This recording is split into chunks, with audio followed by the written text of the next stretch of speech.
नमस्कार मित्रों, स्वागत है आपका हमारे YouTube चैनल जीएस मस्ती विद विनय सर के साथ। आइए हम लोग देखते हैं आज भारतीय राज्य व्यवस्था में मौलिक अधिकार के बारे में। कल हम लोग उसकी भूमिका को देख लिए थे। आज फिर से हम बढ़ते हैं उसमें कौन कितने मौलिक अधिकार दिए गए हैं। उनमें से था समता या समानता का अधिकार। क्या था? समता या समानता का अधिकार। उसी को पढ़ेंगे हम लोग। क्या होता है जो समता एवं समानता का अधिकार है? इसका जिक्र किया जाता है कि अनुच्छेद के अंतर्गत 14 से 18 इसे पूछ लेता है। समता या समानता का अधिकार किस अनुच्छेद के अंतर्गत है? 14 से 18 तक जिक्र किया गया है। अब इम्पोर्टेंट अनुच्छेदों को देख लिया जाता है। ये जैसे 14 में क्या कहा गया है? विधि के समक्ष समता और विधियों का समान संरक्षण। विधि का मतलब भारत के राज्य क्षेत्र में किसी व्यक्ति को विधि के समक्ष समानता तथा विधि के समान संरक्षण से वंचित नहीं किया जाता। मतलब कानून यदि उसको दिया जाएगा, वहाँ पे वो किसी को किसी आधार पे जो है वंचित नहीं किया जा सकता है। जैसे कहा जाए भारतीय संविधान में विधि का शासन ब्रिटेन के संविधान से लिया गया। जो विधि का शासन है, पूछता है कहाँ से लिया गया है, तो विधि का शासन ब्रिटेन के संविधान से लिया गया है। जबकि विधि के समान संरक्षण अमेरिका के संविधान से लिया। और अगर संरक्षण की बात कर दे तो अमेरिका के संविधान से लिया गया है। क्लियर? आगे देखते हैं। जैसे इसका कुछ अपवाद भी है। अपवाद में देखा जाए, जैसे कहा जाए अपवाद क्या है इसमें, मैं अपवाद भी बता दे रहा हूँ। इसमें अनुच्छेद 361 के तहत राष्ट्रपति एवं राज्यपाल को विशेषाधिकार प्रदान किया गया है। राष्ट्रपति एवं राज्यपाल अपने कार्यों के लिए कार्यकाल के दौरान किसी अपराध के लिए न्यायालय के समक्ष प्रस्तुत एवं गिरफ्तार नहीं किया जाएगा। केवल 2 लोगों को। ठीक, अगला देखते हैं। विधि हो गया हमारा। अनुच्छेद 15 क्या कहता है? धर्म, मूल वंश, जात, लिंग, जन्म स्थान के आधार पर विभेद का प्रतिषेध है। मतलब धर्म के आधार पे, मूल वंश के आधार पे, जात, लिंग, जन्म स्थान के आधार पर इसमें निषेध का जिक्र किया। अगर पूछ ले धर्म तो ये अनुच्छेद 15 हो जाएगा। 16 में क्या कहता है? 16 में कहता है लोक नियोजन के विषयों में अवसर की समता। मतलब लोक नियोजन, अवसर की समता। राज्य के अधीन किसी पद पर नियोजित या नियुक्ति से संबंधित विषयों में सभी नागरिकों के लिए अवसर की समता हो गई। अर्थात राज्य सरकारी नौकरियों में सभी नागरिकों को अवसर की समानता प्रदान करेगा। यही अनुच्छेद 16 कहता है। इसी में कई अनुच्छेद बनाए गए, जैसे 16(3), 16(4), 16(2). जैसे 16(2) क्या कहता है? राज्य सरकारी नौकरियों में धर्म, वंश, मूल वंश, जात, लिंग, जन्म स्थान, निवास स्थान आदि के आधार पर किसी भी नागरिक के साथ भेदभाव नहीं करेगा। मतलब 16 में ये चीज़ें बताई, लेकिन 16(1) में ये कहा गया है। और 16(1) का इसके बारे में बताया गया। 16(2) में कहा गया है कि राज्य सरकारी नौकरियों में धर्म, मूल वंश, जात, लिंग, जन्म स्थान, निवास स्थान आदि के आधार पर किसी भी नागरिक के साथ भेदभाव नहीं करेगा। 2 हो गया। 16(3) कहता है संसद निवास विषयक कानून का निर्माण कर सकती है। जो संसद है मतलब निवास विषयक का मतलब निवास करने के विषय में कानून बना सकती है। 16(4) इसी में क्या कहता है? इस अनुच्छेद की कोई बात राज्य को पिछड़े हुए नागरिकों के किसी वर्ग के पक्ष में जिसकी प्रतिनिधित्व राज्य की राय में राज्य के अधीन सेवाओं में पर्याप्त नहीं है, नियुक्तियां पदों के आरक्षण के लिए उपबंध करने से निवारित करता है। ठीक, निवारित नहीं करेगी। क्यों? अर्थात इसके तहत ओबीसी जातियों को सरकारी नौकरियों में आरक्षण देने की बात की गई है। अगर ओबीसी जातियों को सरकारी में बात करने की 16(4) कहता है। अभी बताए थे सबको समान अवसर की बात करते हैं ना, तो अनुच्छेद 16(4) बनाया गया। इसी में ज़्यादा और डीप थोड़ा चलते हैं। अनुच्छेद 1 बनाया गया 16(4).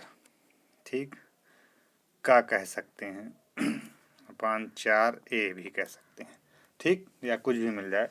इसके द्वारा राज्य सरकार के तहत नौकरियों में SC/ST को पदोन्नति में आरक्षण दी। यह अनुच्छेद 77 CA अपान 1995 के द्वारा संविधान में जोड़ा गया। ठीक, 1995 के द्वारा जोड़ा गया था। जे आरक्षण का जिक्र करता है 16, अगर ध्यान दिया जाए 16 से आरक्षण का जिक्र होने लगता है। जैसे इसी में बात कर लिया जाए और थोड़ा डीप में चल क्वेश्चन बन जाते हैं अंदर जाके। आरक्षण नीति, जैसे आरक्षण नीति के लिए कुछ समितियां बनाई गई थी, जैसे कालेकर समिति। कालेकर समिति का किससे संबंधित हो? कालेकर जो समिति थी आरक्षण से संबंधित थी, आरक्षण नीति से। इसका गठन 1953 में किया गया था। कब किया गया था? 1953 में किया गया था। 29 जनवरी को रिपोर्ट 30 मार्च 1955 को राष्ट्रपति को सौंपी गई थी। इसमें सुझाव क्या दिए थे कालेकर में? इस रिपोर्ट में विभिन्न जातियों के अलावा महिलाओं को पिछड़ी जात में रखा गया। भारत सरकार में इसे रिपोर्ट को अमान्य कर दिया। भारत सरकार थी इस रिपोर्ट का अमान्य कर दी थी। कालेकर समिति थी आरक्षण पर। और एक समिति बनाई गई थी, जैसे बाला बनाम मैसूर राज्य का एक केस था। इसमें 1962 में जिक्र करते हैं। इसमें कहा गया था, इस वाद में न्यायालय ने कहा आरक्षण का आधार सिर्फ जाति नहीं हो सकता है तथा आरक्षण 50% से अधिक नहीं हो सकता है। बाला बनाम मैसूर राज्य के अंतर्गत कहा गया था आरक्षण 50% से ज़्यादा नहीं हो सकता है, ये कहा गया था। एक सिद्धांत आया था कैरी फॉरवर्ड रूल, मतलब अर्धनग्न सिद्धांत। इसमें क्या था? भारत सरकार ने 1964 में अर्धनग्न सिद्धांत बनाया तथा व्यवस्था दी गई कि आरक्षित पद 2 विज्ञप्ति के बाद ना भरी जा सकें तो उसे सामान्य वर्ग में भर दिया जाएगा। इसमें यह बताया गया था कि एक सिद्धांत बता दे रहा हूँ, ना डेप्थ में चलने की जरूरत नहीं है, जान लो। अर्धनग्न सिद्धांत, ठीक, ये क्या था? ये जो अर्धनग्न सिद्धांत था, भारत सरकार ने 1964 में, कब दिया था? 1964 में अर्धनग्न सिद्धांत दिया था, बनाया था। व्यवस्था दी गई कि आरक्षित पद होंगे विज्ञप्ति के बाद ना भरी जाएं। अगर 2 विज्ञप्ति निकाले, 1 विज्ञप्ति नहीं 2 विज्ञप्ति लगातार निकले, यदि उसके बाद भी नहीं भरे जा रहे हैं तो वह पद जो है सामान्य वर्ग में भर दिया जाएगा। ये इसका रूल था अर्धनग्न का। फिर बाद में और आयोग आए, जैसे मंडल आयोग आया, BP मंडल आयोग के नाम से जाना जाता है, 1978 में। तुम थोड़ा लेक्चर इतना बड़ा नहीं करेंगे, हम आगे बढ़ेंगे। आगे देख लिया जाता है अनुच्छेद 17 देखते हैं, अस्पृश्यता या छुआछूत। अस्पृश्यता या छुआछूत क्या है? अनुच्छेद 17 जिक्र करता है। अस्पृश्यता छुआछूत मतलब आप किसी के साथ, ये बहुत वेरी इंपॉर्टेंट क्वेश्चन डायरेक्ट पूछता है, अस्पृश्यता का संबंध किस अनुच्छेद से है? अनुच्छेद का 17 का संबंध किससे है? तो अस्पृश्यता से है। अस्पृश्यता क्या होता है? इसके अंतर्गत अस्पृश्यता का अंत किया गया। अस्पृश्यता से उपजी किसी निर्योग्यता को लागू करना विधि के अनुसार दंडनीय अपराध है। छुआछूत अधिनियम 1955 में भारतीय अस्पृश्यता प्रतिषेध अधिनियम का निर्माण किया गया था। अगर पूछ ले भारतीय अस्पृश्यता अधिनियम का निर्माण कब किया गया था, तो 1955 में किया गया था। कब किया गया था? 1955 में किया। इसमें क्या कहा गया था? इस अधिनियम के तहत दोषी व्यक्ति को 6 माह का कारावास, क्या दिया जाएगा? 6 माह का कारावास होगा और 5,000 रुपये जुर्माना। 5,000 रुपये, 5,000 नहीं 500 रुपये जुर्माना देना पड़ेगा। दोनों से दंडित किया जा सकता है, किसी एक से दंडित किया जा सकता है। तो इस प्रकार से अस्पृश्यता का सिस्टम बनाया गया। SC/ST के लिए इसमें कानून बनाए गए। जैसे कुछ अन्य कानून देखा जाए, जैसे SC/ST के किसी सदस्य को बेरोजगार या मजदूरी करने के लिए विवश धारा 3 बताती है कि विवश करेगा या फुसलाएगा अथवा कारावास जिसकी अवधि कम से कम 6 माह की होगी, जो 5 वर्ष तक की होगी, तथा जुर्माने से दंडनीय होगा। 6 वर्ष भी कर सकते हैं, 5 वर्ष की भी हो सकती है, और जुर्माने से भी दंड दिया जा सकता है। तो ये हमारा अस्पृश्यता वाला सिस्टम हो गया। पार्ट अनुच्छेद 17 वेरी इंपॉर्टेंट। उपाधियों का अंत 18 बताता है। पूछता है अनुच्छेद 18 का संबंध किससे है, तो अनुच्छेद 18 का संबंध उपाधियों के अंत से है। उपाधियों का अंत मतलब से राज्य हो गया। राज्य सेना एवं शिक्षा संबंधित उपाधियों के अलावा कोई उपाधि प्रदान नहीं करेगी। जो राज्य है ये सेना एवं शिक्षा के अलावा केवल 2 क्षेत्र में उपाधियां दे सकती है, बाकी नहीं दे सकती है। अब देखते हैं, जैसे एक ट्रिक देख लिया जाए। विध ने रोज छुई उपाधि को, मतलब विध ने रोज छुई उपाधि को, जैसे विध के समता आर्टिकल 14, धर्म मूलवंश 15 धी से, रोजगार पाने का अधिकार रोज से 16, छुआछूत 17, उपाधियों का अंत 18। तो ये 16, 17, 18 का जो जिक्र करते हैं, अगर इसको याद करने का एक तरीका देखा जाए इन समानता के अधिकार में कौन कौन से हैं, जैसे हमने ट्रिक बताया, विधि ने रोज छुई उपाधि को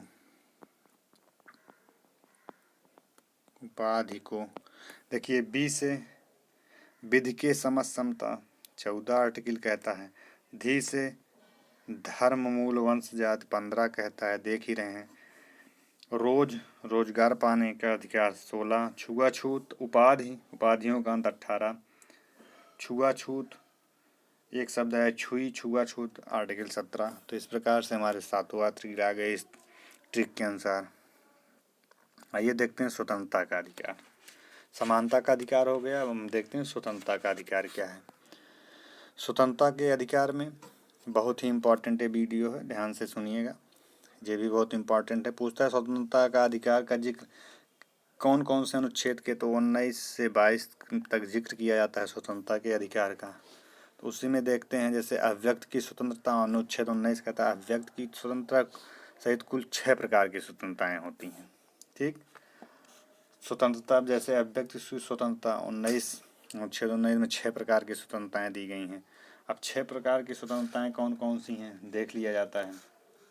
इसके अंतर्गत भारतीय नागरिक को 6 प्रकार की स्वतंत्रताएं दी गई। पहला अनुच्छेद 19(1) कहो, कहते नहीं, अनुच्छेद 19(1)(a) कह दो, ठीक, कुछ भी कहो। अनुच्छेद 2 के तहत 8 प्रकार के प्रतिबंध लगाए गए जो निम्नलिखित हैं। इसमें क्या कहते हैं, इसमें विचार एवं अभिव्यक्ति की स्वतंत्रता दी, अपना विचार दे सकते हैं 1(a) में। तो आगे देखते हैं, जैसे भारत की प्रभुता और अखंडता, विदेशी राज्यों के साथ मैत्रीपूर्ण संबंध, लोक व्यवस्था, शिष्टाचार, सदाचार के हित में राज्य की सुरक्षा, ये सारे जिक्र करते हैं। अनुच्छेद 19 से कहता है विचार एवं अभिव्यक्ति की स्वतंत्रता में प्रेस की स्वतंत्रता अंतर्निहित है। इसी में पूछता है प्रेस की स्वतंत्रता, जो प्रेस है, प्रेस की जो स्वतंत्रता है अनुच्छेद 19(1)(a) के तहत है। बहुत बार पूछता है, ध्यान से देखिएगा, प्रेस की स्वतंत्रता अनुच्छेद 19(1)(a) के तहत विचार अभिव्यक्ति स्वतंत्रता में सूचना पाने का अधिकार मौलिक अधिकार है। पूछता है सूचना पाने का अधिकार क्या मौलिक अधिकार है, हाँ है। 19(1) के तहत विश्व में सर्वप्रथम सूचना का अधिकार कानून 1976 में स्वीडन में लागू हुआ था। कब सूचना का जो अधिकार था, सूचना का अधिकार विश्व में कब लागू हुआ था, 1776 में, वो भी कहाँ, सबसे पहले स्वीडन देश में। अपने यहाँ कब लागू हुआ, इंडिया में 12 अक्टूबर 2005 को लागू हुआ। वेरी मोस्ट इम्पॉर्टेंट है ये अपने यहाँ। पूछता सूचना का अधिकार कब लागू हुआ, 2005 में 12 अक्टूबर। तो ये 19(1)(a) का जिक्र था। हम अगर इसमें और देखें, अभी बहुत सारे वाद हैं, बहुत सारे, उनके बारे में अब नहीं, बस इतना आप जानते रहिए, यहाँ से अभी क्वेश्चन बनते हैं इतना। आइए देखते हैं 19 का हो गया। उसके बाद इसी में देखते हैं स्वतंत्रता अनुच्छेद 20 क्या कहता है। ये 19 वाला ही बता दिया गया, और एक सरसरी निगाह देख लेते हैं। ये अव्यक्त स्वतंत्रता हो गया। 19(1) क्या कहता है, शांत, पूर्ण एवं निरायुध संपेलन की स्वतंत्रता। कहीं भी किसी भी स्थान पर आप भारत में शांतिपूर्वक ढंग से सम्मेलन कर सकते हैं बिना अस्त्र शस्त्र के, ये भी आपको स्वतंत्रता है। अनुच्छेद 19(1) क्या कहता है? संगम या संगठन बनाने की स्वतंत्रता। आप भी कोई भी संगम या संगठन बना सकते हैं, इसकी भी आपको स्वतंत्रता है। अगला देखते हैं 19(1) क्या कहता है? राज्य क्षेत्र में सर्वत्र आवास संचरण की स्वतंत्रता, कहीं भी आ जा सकते हैं। 19(1) क्या कहता है? राज्य के किसी भाग में निवास करने एवं बसने की स्वतंत्रता है, मतलब राज्य में कहीं भी बस सकते हो, रह सकते हो। 19(1) कहता है। अगला क्या कहता है? अनुच्छेद 19(6) वित्त व्यापार तथा कारोबार करने की स्वतंत्रता, मतलब आप कोई भी व्यापार कर सकते हो, कोई भी काम कर सकते हो, सबकी स्वतंत्रता है। तो इस प्रकार से संविधान के अनुच्छेद 19 के बारे में बताया गया, बहुत ही इम्पोर्टेंट है, ध्यान से देखिएगा। अगली देखते हैं हम लोग स्वतंत्रता के अधिकार में अनुच्छेद 20 अपराधियों के लिए दोष सिद्ध के संबंध में संरक्षण। मतलब जो अपराधी हैं, दोष सिद्ध के बारे में बात करते हैं। किसी व्यक्ति को अपराधी तभी तक माना जाएगा जब वह किसी प्रचलित कानून का उल्लंघन किया हो, अन्यथा नहीं। अनुच्छेद 20 कहता है तभी माना जाएगा। 20(1) के अंतर्गत कहा जाएगा इसे, ठीक है। 20(2) क्या कहता है? किसी व्यक्ति को एक अपराध के लिए एक से अधिक बार अभियोजित मुकदमा करना एवं दंडित नहीं किया जाएगा, ठीक। अगर कभी कभी पूछता है किसी भी अपराधी को अपराध करने के लिए एक से अधिक बार अभियोजित मतलब मुकदमा करना, दंडित नहीं किया जाएगा, किस अनुच्छेद के अंतर्गत कहा जाता है? 20(2) कहता है, ठीक। ये बहुत इम्पोर्टेंट है यहाँ पे 20(2). जैसे 20(3) भी कुछ कहता है। अनुच्छेद 20(3) क्या कहता है? हम इसे विस्तार रूप से वर्णन कर दे रहे हैं। 20(3) क्या कहता है? किसी व्यक्ति को स्वयं के विरुद्ध गवाही देने के लिए बाध्य नहीं किया जाएगा। अगर कोई व्यक्ति अपराध किया है तो वो उसको स्वयं के विरुद्ध कि अपने खिलाफ ही गवाही दे। 20(3) संरक्षण देता है, उस पर ऊपर कोई भी प्रेशर नहीं डाला जा सकता है, बाध्य नहीं किया जाएगा। आगे देखते हैं अगला अनुच्छेद 21 प्राण एवं दैहिक स्वतंत्रता। ये क्या है? किसी व्यक्ति को उसके प्राण एवं दैहिक स्वतंत्रता से सिर्फ कानून द्वारा स्थापित प्रक्रिया द्वारा वंचित किया जाएगा, अन्यथा नहीं किया जा सकता। नोट, जैसे मेनका गांधी के निर्णय के पश्चात सर्वोच्च न्यायालय ने अनुच्छेद 21 का उदार निर्वाचन आरंभ किया और इसके अंतर्गत उन सभी बातों को शामिल कर लिया जो जीवन को जीने योग्य मानी जाती हैं। मेनका गांधी जी के तहत अनुच्छेद 21 कहता है प्राण एवं दैहिक स्वतंत्रता। जैसे मेनका गांधी बनाम भारत संघ, इस वाद में सुप्रीम कोर्ट ने कहा कि आर्टिकल 21 के तहत विदेश भ्रमण करना मौलिक अधिकार है। आर्टिकल 21 के अंतर्गत कहा गया था आप विदेश में भ्रमण करिए, एक आपका मौलिक अधिकार है। आगे देखते हैं ओलेगा 43 बनाम म्यूनिसिपल कॉरपोरेशन का वाद था। इसमें क्या कहा गया? इस वाद में उच्चतम न्यायालय ने कहा आर्टिकल 21 के तहत जीविकोपार्जन का अधिकार मौलिक अधिकार है। जीविकोपार्जन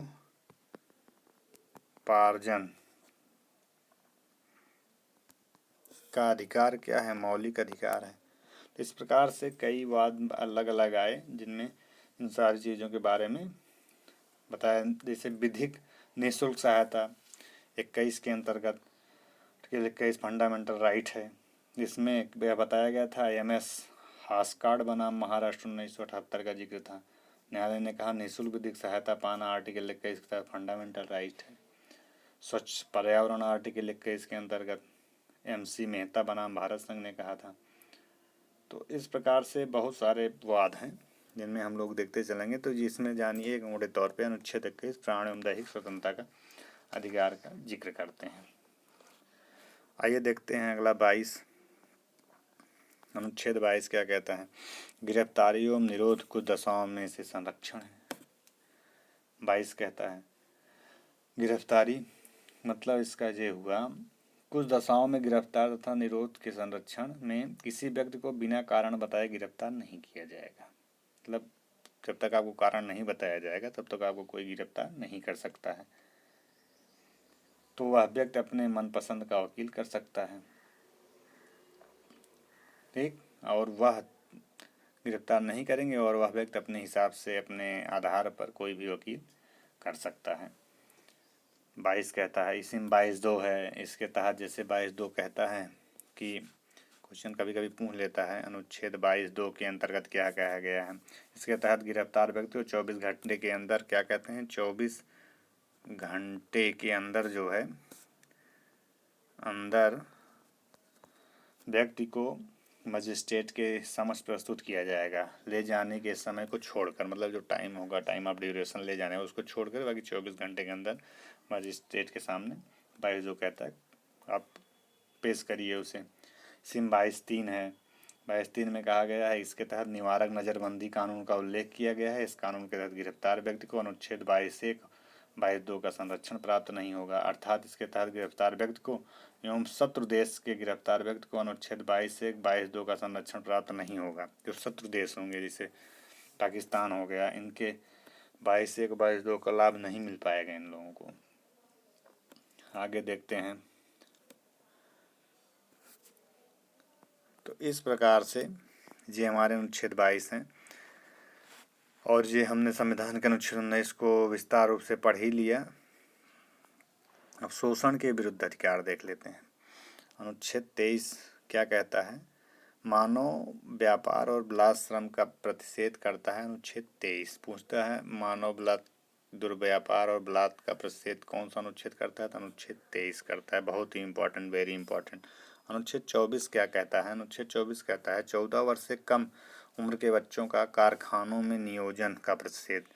वेरी इंपॉर्टेंट है। 14 वर्ष से किस अनुच्छेद के, इसे क्वेश्चन पूछा, 14 वर्ष के बच्चों के कम उम्र के बच्चों का कारखानों में नियोजन का प्रतिषेध किस अनुच्छेद के अंतर्गत है, 24, अनुच्छेद 24।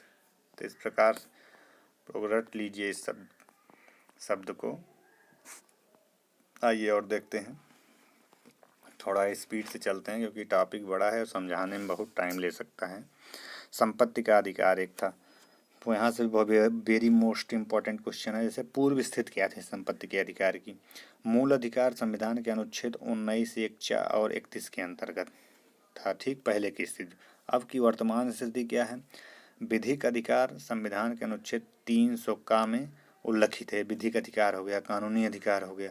संबंधित संविधान संशोधन 44वें संविधान 1978 द्वारा विधिक अधिकार, ये पूछता है किस संविधान के संशोधन के द्वारा, 44वें संविधान संशोधन द्वारा किस सन में 1978 द्वारा विधिक अधिकार बना, किस अनुच्छेद में 300 का। अब कौन सा अधिकार है, विधिक अधिकार है, पहले क्या था, मूल अधिकार था। तो ये संपत्ति का अधिकार है, वेरी इंपॉर्टेंट। उच्चतम या उच्च न्यायालय द्वारा जारी रिटें कौन कौन सी हैं, जैसे बंदी प्रत्यक्षीकरण, परमादेश, उत्प्रेषण, प्रतिषेध अधिकार, परीक्षा, 5 हैं ये। इनको पांचों को मैं विस्तार से बताऊंगा, अभी ऐसे जान लीजिए। बंदी प्रत्यक्षीकरण, धार्मिक स्वतंत्रता का अधिकार भी हम लोगों को है। प्रत्येक व्यक्ति को अपने धर्म का प्रचार करने का अधिकार अनुच्छेद 25 देता है। 26 क्या कहता है, धार्मिक कार्यों में प्रबंध की स्वतंत्रता, प्रबंधन मतलब कोई भी काम करो, धार्मिक कार्य में कोई नहीं रोक सकता, 26 कहता है। 27 कहता है विशिष्ट धर्म की अभिव्यक्ति के लिए करों से समुदाय के बारे में स्वतंत्रता है। 28 कहता है कुछ शिक्षण संस्थानों में धार्मिक शिक्षा या धार्मिक उपासना में उपस्थित होने के बारे में स्वतंत्रता। ये बहुत ही इम्पोर्टेंट है, धार्मिक स्वतंत्रता का अधिकार। अगला देखते हैं, लास्ट भी है, संस्कृति एवं शिक्षा संबंधी अधिकार। ये क्या कहते हैं, अनुच्छेद 29 कहता है अल्पसंख्यक वर्गों के हितों का संरक्षण, सुरक्षा संबंधित अधिकार उल्लिखित किए गए 29 में। 30 क्या कहता है, शिक्षा संस्थानों की स्थापना और प्रशासन करने का अल्पसंख्यक वर्गों का अधिकार प्रदत्त किया गया है 29 में। आपातकाल में मूल अधिकारों का निलंबन, मतलब हो सकता है किन किन मूल अधिकारों का निलंबन होगा, जैसे आपात लग गया, यह अनुच्छेद 358 लग गया, ये आपात हैं, 359 आपातकाल के हैं।